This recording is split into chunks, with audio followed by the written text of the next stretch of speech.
မင်္ဂလာပါဒီတစ်ခါမှာတော့မမေက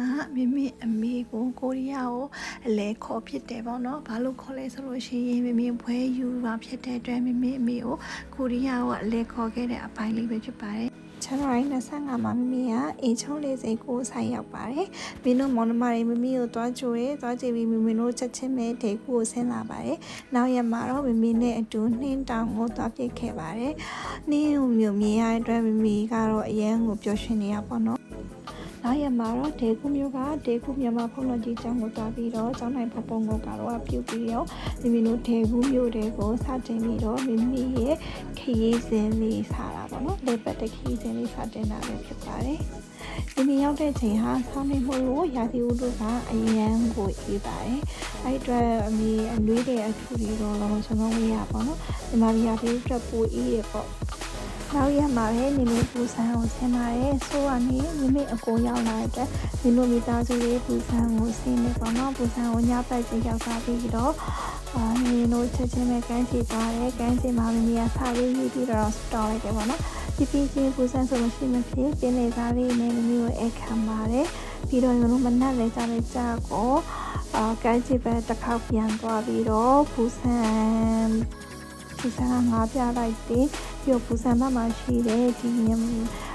ကန်းစီနာကရထလုံးလေးပေါ့နော်အဲ့ဒါလေးလည်းမင်းမစီးခဲ့ကြတယ်ပူဆန်းတဲ့ရောက်ချင်းနောက်နေတဲ့မင်းခွေးယူတဲ့ခဏပေါ့နော်ခွေးယူတဲ့နေမှာမိသားစုတွေအထူးသဖြင့်မိမိကအနားမှာရှိနေတဲ့အတွက်တိုင်းပြည်ဝမ်းသာရပါတယ်ကျောင်းမှာရှိတဲ့မောင်လေးညီမတွေကလည်းလာရောက်ပြီးတော့ကွန်ပျူတာပေးကြတယ်ပေါ့နော်